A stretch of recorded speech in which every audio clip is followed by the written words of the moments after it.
Are you tired of hearing stories about veterans who deserve benefits but get denied? Are you ready to file your claim with the VA, but terrified of making that one small mistake that costs you thousands of dollars and years of waiting? Listen, the VA claims process is a war of attrition, and most veterans lose not because their conditions aren't real, but because they commit simple, avoidable rookie errors during the filing process. These mistakes are insidious. They look harmless on the surface, but they absolutely torpedo otherwise valid claims, sending you back to square one, frustrated and running out of steam. We are cutting through the confusion today. We are laying out the 7 critical mistakes that sink veterans' claims every single day. And more importantly, we are showing you exactly how to avoid them, ensuring your file is airtight, undeniable, and fast-tracked for approval. If you want the benefits you earned, you need to stick with this. This is not about being passive. This is about taking surgical, aggressive control over your future. The very first and arguably the most devastating mistake veterans make when filing with the VA is the failure to establish a clear, irrefutable nexus. This is a massive, complex error, and we need to unpack every layer of it. What is a nexus? It is the bridge. It is the medical and legal link connecting your current diagnosed condition directly back to an event, injury, illness, or exposure that occurred while you were in active duty service. Without this bridge, you have nothing. You might have the most severe, debilitating condition in the world, and you might have impeccable service records. But if you cannot prove that this condition started or was aggravated by that service event, the claim is dead on arrival. The VA will deny it instantly, stating that the condition is not service-connected. This is where countless veterans stumble. They assume because they were hurt in the service, the connection is obvious. It is not obvious to the VA adjudicator. They require documented medical proof. They need that nexus statement. Think of the nexus as a 3-part chain. You need the current diagnosis from a licensed medical professional, you need evidence of an in-service event or injury, the stressor, and you need the medical opinion that ties those two together. Rookie mistake number 1 is missing that third piece. They submit their diagnosis and their service records, but they lack the crucial nexus letter or statement. This letter is specialized. It cannot just be a note from your primary care doctor saying, "Yes, John has a bad back." It must be a specific, detailed opinion that states, usually using the magic phrase, that the veteran's condition is, at least as likely as not, caused by or related to their military service. If the medical professional hedges, if they say possibly or could be related, the VA will reject it. The language must be strong, decisive, and based on sound medical rationale. This is where veterans need to invest time or resources, getting a private medical opinion that reviews the entire service history, the medical records, and the current symptoms, and then explicitly draws that line back to service. The complexity deepens when we look at secondary conditions. Many veterans only focus on the primary injury, which is a huge mistake. For example, a veteran might successfully claim service connection for a severe knee injury sustained during a jump. That's the primary claim. But because of that knee injury, they walk differently, putting strain on their hip and lower back, eventually leading to chronic hip arthritis and severe sciatica. If they only file for the knee, they are leaving major benefits on the table. The rookie mistake here is failing to establish the secondary nexus. They must prove that the hip and back problems were proximately due to or aggravated by the already service-connected knee condition.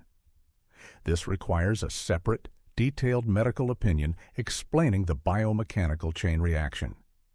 If you don't connect the dots, the VA won't connect them for you. You must submit evidence showing the primary condition caused the secondary one. Furthermore, consider claims based on exposure, like toxic exposure or environmental hazards. The nexus here is often epidemiological, not just traumatic. A veteran might have developed a specific respiratory illness years after service. The rookie mistake is assuming the VA has all the data on exposure sites. They might, but the veteran must still provide evidence of their presence at the site during the exposure period and then, crucially, provide the medical opinion linking that specific exposure type, e.g., burn pits, contaminated water, to the specific diagnosis. This nexus must be robust, citing relevant medical literature and studies, not just anecdotal observations. Failing to provide this depth of nexus documentation is the number one reason claims sit in limbo or are outright denied. You must be the one to provide the medical justification for the link, not just the diagnosis. Get the nexus right, and you have won half the battle. Ignore it, and you've already lost. The second massive mistake veterans make is walking into the compensation and pension, or C&P, exam completely unprepared. This exam is the cornerstone of your claim, yet so many veterans treat it like a routine doctor's visit. It is not. It is an administrative medical interview designed to gather evidence for or against your claim, and the examiner is hired by the VA. They are not treating you. They are assessing you. The rookie mistake is believing that the examiner already knows your history or that they will spend the necessary time reviewing your hundreds of pages of records. They often do not. They are often working on a tight schedule, and their job is to complete the Disability Benefits Questionnaire, DBQ, as accurately and quickly as possible. If you fail to articulate the severity of your symptoms during that 15 to 30-minute window, the resulting report will reflect minimal II impairment regardless of how bad your condition truly is. Preparation for the C&P exam is non-negotiable. This means weeks of symptom tracking leading up to the appointment. Veterans need to keep a detailed journal noting the frequency, intensity, and duration of their symptoms. When asked about pain, the rookie mistake is to say, "It's not too bad, I manage." This is the stoicism trap, which we will detail later, but it is fatal in the C&P setting. Instead, you need to quantify the pain and the limitations. You need to use specific examples. If the examiner asks, "How often does your back hurt?" the wrong answer is every day. The right answer is, "I have severe stabbing pain that requires me to stop what I'm doing and sit down at least 4 to 5 times a day. And the pain level is consistently an 8 out of 10, preventing me from lifting anything over 10 pounds. Chant 2. You must provide context and consequences. Another critical error during the C&P exam preparation is not understanding the DBQ for your specific condition. The DBQ is the form the examiner fills out. It dictates what questions must be asked and what information is recorded. Veterans must review the DBQ for their condition beforehand. For instance, if you are claiming migraines, the DBQ asks about prostrating attacks, frequency, and whether you need to lie down in a dark room. If you don't mention these specifics during the exam, the examiner might not prompt you, and the DBQ will be incomplete, leading to a lower rating or denial. Rookie mistake number 2 is relying on the examiner to lead the conversation perfectly. You must be prepared to guide them politely to the critical information required by the rating schedule. This is your one shot to accurately convey the impact of your disability on your daily life and employment. Furthermore, many veterans fail to address the impact on their work and social life during the C&P exam, especially for mental health claims. The VA rates based on occupational and social impairment. If you are claiming severe anxiety, the examiner needs to know in detail how this anxiety prevents you from maintaining employment, interacting with family, or even leaving your house. Saying, "I get stressed sometimes," is useless. You must articulate the functional limitation. Because of my panic attacks, I have missed 20 workdays in the last 6 months, and I can no longer handle crowds, meaning I avoid all family gatherings and public places. Failure to provide these concrete, functional examples of impairment is mistake number 2 in action, directly leading to a low rating or a finding of not severe enough for compensation. Never minimize the impact of your condition. Describe your worst day, not your best. The third colossal rookie mistake is filing the claim and then sitting back, passively relying solely on the VA's duty to assist.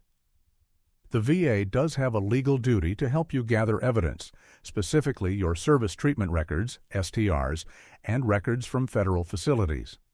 However, veterans who stop there are making a critical error that delays their claim by months or even years. The VA's system for retrieving records is notoriously slow, and sometimes records are simply missing or incorrectly indexed. If you rely entirely on the VA, you are putting your claim's timeline and success entirely in their hands, which is a massive gamble. The aggressive, successful veteran takes control. They understand that the duty to assist is a safety net, not a primary strategy. The rookie mistake is assuming that if the VA can't find a record, it doesn't exist. You must proactively gather your own evidence. This means immediately requesting copies of your STRs, your medical records from VA hospitals, and most importantly, all private medical records, PMRs. The VA will request PMRs on your behalf if you provide the correct authorization forms and identify the specific doctors and dates. But the VA's request often gets lost in the mail or ignored by busy private clinics. The veteran who succeeds gets the authorization forms signed and then personally calls or visits the private providers to ensure those records are sent directly to them and then uploaded to the VA portal. This cuts out months of waiting and follow-up. This proactive approach extends beyond medical records to crucial supplemental evidence, lay statements, and buddy statements.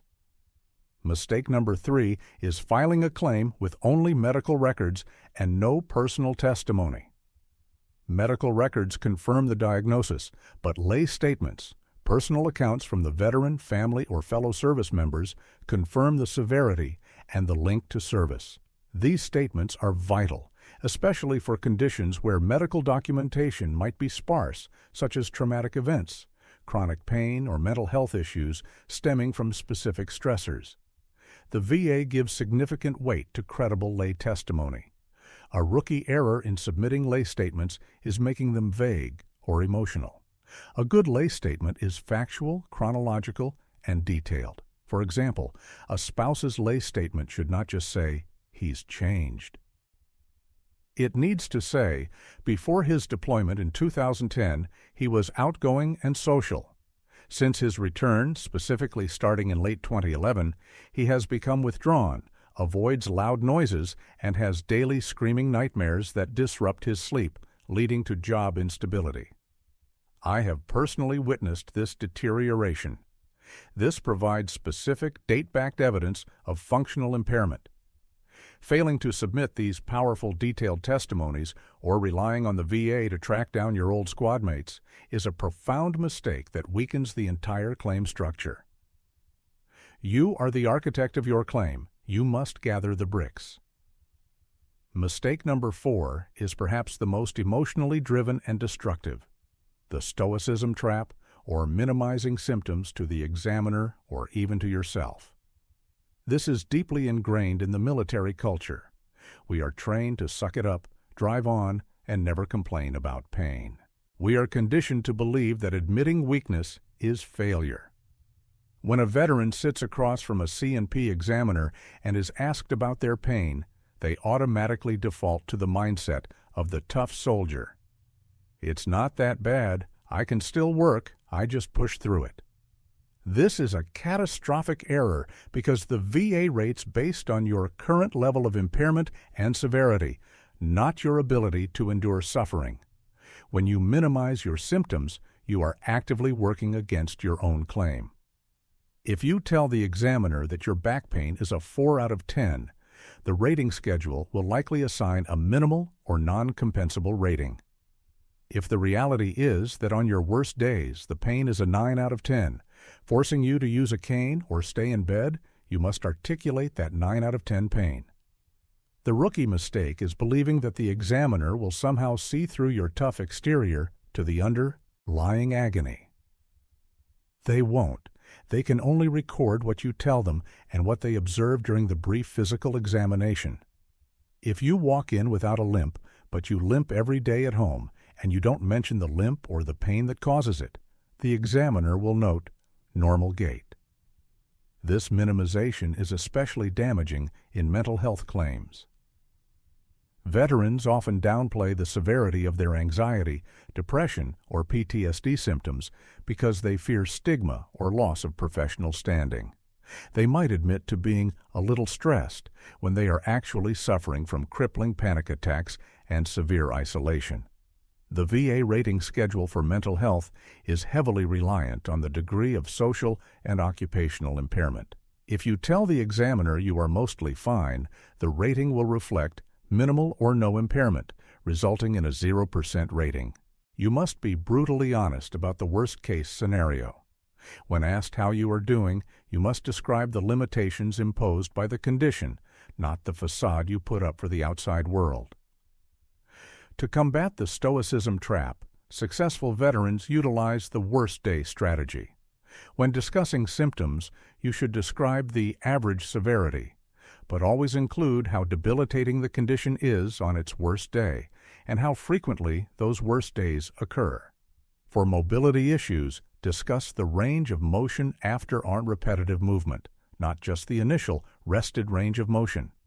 For pain, discuss the pain level that requires medication or forces you to stop an activity.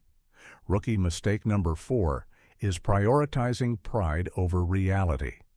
The VA is not compensating you for being tough.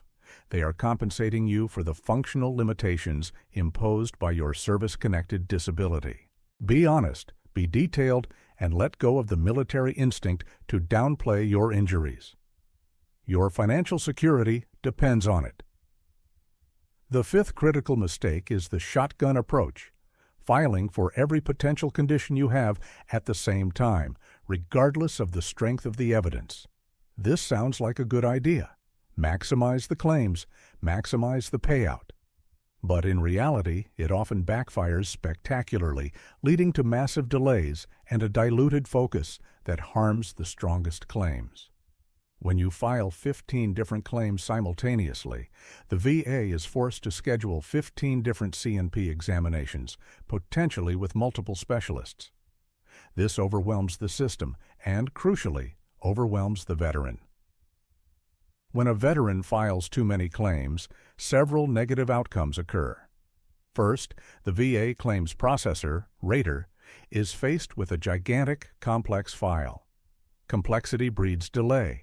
Instead of being able to quickly process 3 well-documented claims, they must now juggle 15 claims, some of which might have weak or missing nexus evidence. This means the entire file is often set aside for further development, slowing everything down.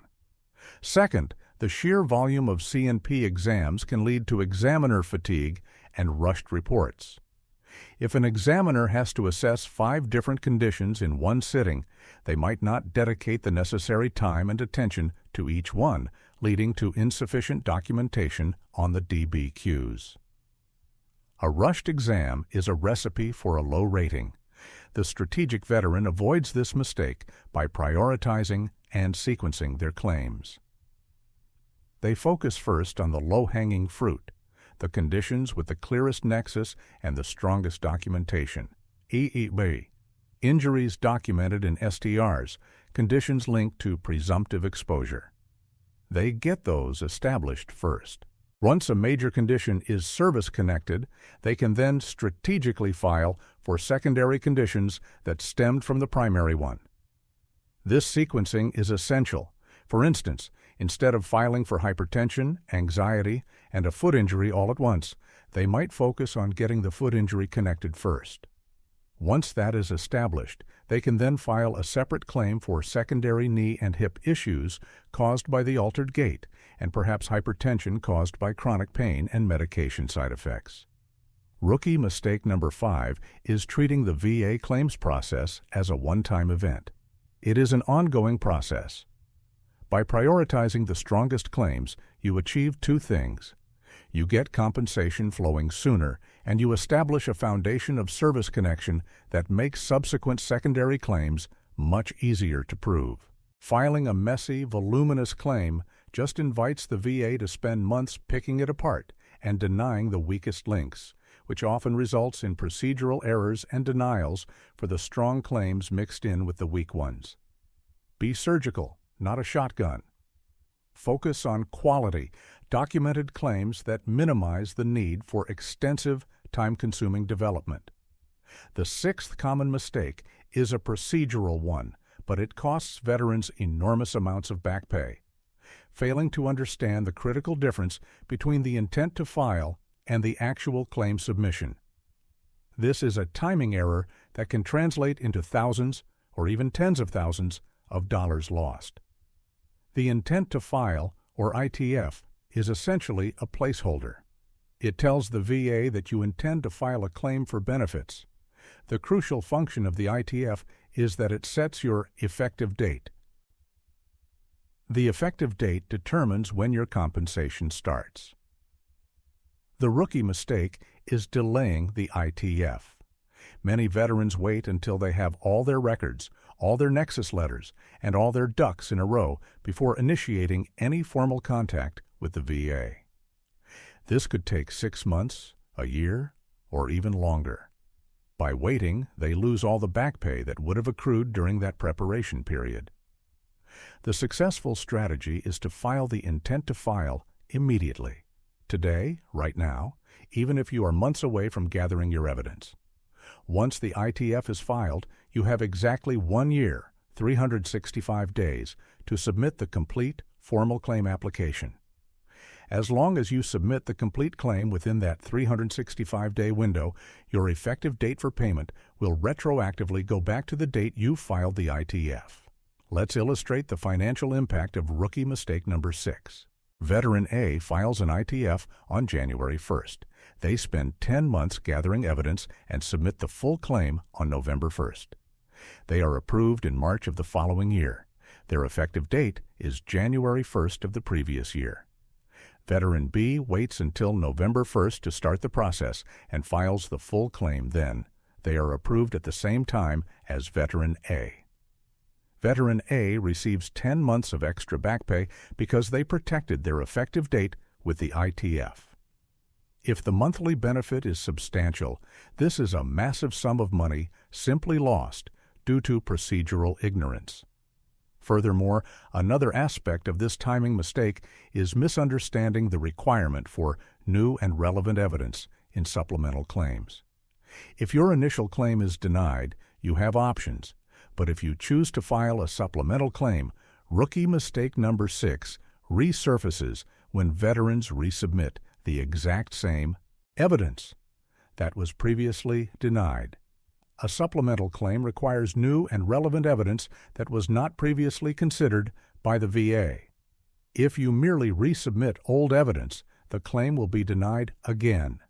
You must introduce something genuinely new, a new diagnosis, a stronger nexus letter, a detailed buddy statement, or a new C&P exam. Failure to understand these timing and evidence requirements for appeals is a costly procedural misstep that traps veterans in endless cycles of denial. Always file the ITF first.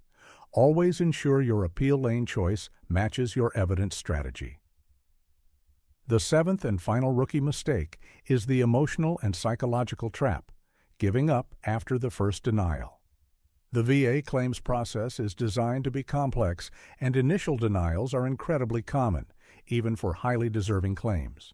Many veterans receive that dreaded denial letter and feel defeated, believing the fight is over. They throw their hands up, convinced the VA will never approve their claim, and they walk away from the benefits they earned. This is a profound error. A denial is not the end of the road. It is merely a procedural hurdle, an invitation to refine your evidence and choose the correct appeal lane. Rookie mistake number 7 is failing to analyze the denial letter. The denial letter is the most valuable document you will receive because it tells you exactly why the VA denied your claim. Did they deny it because they couldn't find a nexus? Did they deny it because the C&P examiner found no functional impairment? Did they deny it because they determined the in-service stressor was not credible? You must read that letter critically. It provides the roadmap for your appeal. If you don't analyze the reason for the denial, you cannot fix the underlying problem, and any subsequent appeal will fail for the same reason. Once you have the denial reason, you must choose the correct appeal path, and this is where many veterans make another related error. The VA offers 3 lanes of appeal: the supplemental claim, the higher level review, HLR, and the Board of Veterans Appeals, BVA review. Choosing the wrong lane is mistake number 7 in practice. If the denial was due to a lack of evidence, e.g., missing nexus, you need to submit new evidence via a supplemental claim.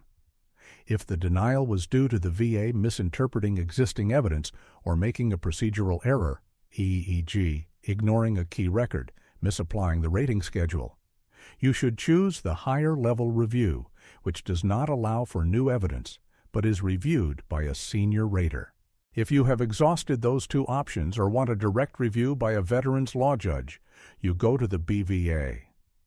The biggest tragedy of mistake number 7 is the loss of the effective date. If a veteran gives up after a denial and waits years before refiling, they must file a completely new claim, and their effective date starts over.